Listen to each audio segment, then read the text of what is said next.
good conversations about the challenges of running digital objects.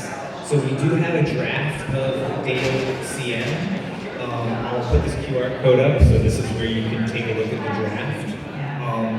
We had a comment period this summer, but we still haven't kind of published a final draft, so continue to feel free to add comments in the doc, or we have a feedback form too. We definitely are looking for new perspectives on DadoCM and how, from perspectives from potential adopters. Our next plans are to publish a version as a static website this fall. Our local implementation is live, which gives us kind of a hold of where we're hoping this can go and what work this can enable. And then we also, this fall, are going to have an RFP for an ArchiveSpace to ArcLight plugin come out. So hopefully, in about a year or so, hopefully we'll have a plugin to connect ArchiveSpace and ArcLight, and that will work with DadoCM digital object records. So we have probably 5 or so minutes, maybe less. If anyone has questions about DadoCM, and I think we can kind of have a Q&A session. Good enough. Anybody have any questions? Our group had a question. So I'll start there. So how does DadoCM deal with more digital materials? So DadoCM kind of doesn't distinguish between more digital and digitized materials. It's just digital content. But the hope is that it allows us to manage our digital materials in scalable ways that give us a lot more processing choices. So I don't know if that answers your question. Yeah, kind of. So from an ArchiveSpace perspective, you said that there needed to be an archival component that related back to the digital object.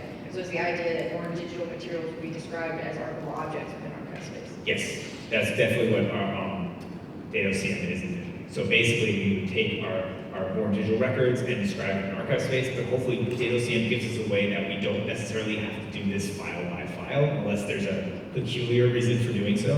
We can do these in aggregates, so in large groups. So that could be a folder of things or a whole hard drive at whatever level our archival component can point to is whatever is useful for users. And what DadoCM says is make that transition to the point that it's self-describing. So that whole hard drive or whole computer or ginormous data set is useful for a user to just have, then like kind of use a digital object at that level. Where if you really need more granular description, you can kind of go down as needed.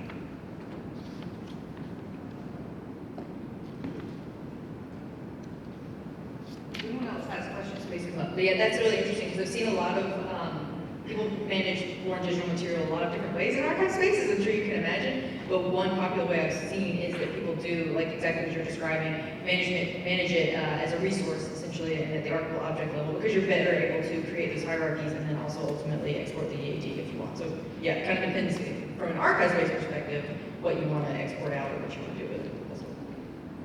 Yeah, we also have a lot of like paper collections with born digital materials too. So this allows us to whatever level in the hierarchy and make those decisions as archivists. Hi, Bree McLaughlin from Indiana University. This is a very small question from like your demo. We are only just upgrading our ArcLight implementation to 1.0. So just a quick question about the search results page that you were showing. The thumbnails, is that a customization or is that in ArcLight 1.0 or? It is not in the core ArcLight, but so what our project is doing is right now, it's very actually relatively minor customization to the actual tool itself. What it is the data pipeline and getting there, like how do you get your digital content into the index? So we have a Python library that's doing that, that replaces the Traject library right now. But part of the RFP that we're working on is to have a plugin that ArchiveSpace will kind of do this for us. So yes, it's a customization. It's actually relatively easy if you have your data connected. But what we need right now, and that's what the rest of the grant is focused on, is like more of a technical implementation to get our data into our right index. Awesome, thank you.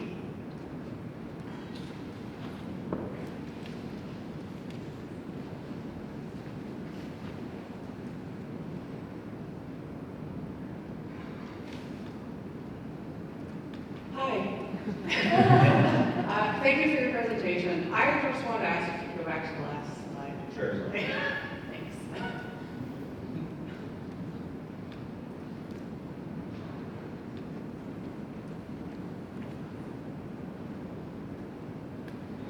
Any other questions? I know I probably went through a lot at the top of this too, so some of this may be very new to me.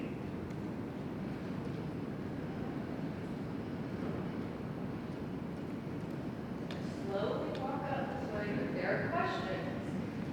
And I will say one thing is that we're using this final implementation of ArcLight is going to be our front end for Albany, but kind of how I envision ArcLight is it's a little more flexible and customizable easier to customize than ArchivesSpace because it's just front end. But hopefully the things that we're doing in ArcLight come back to this community, to ArchivesSpace as well, because it will have a bigger, more user base and have a bigger impact. So we're hoping that the things that we're doing in ArcLight to make them system agnostic for what the data structures are, so we can kind of bring them back to this community as well. So we're hoping that ArcLight and ArchivesSpace can kind of develop together and collaborate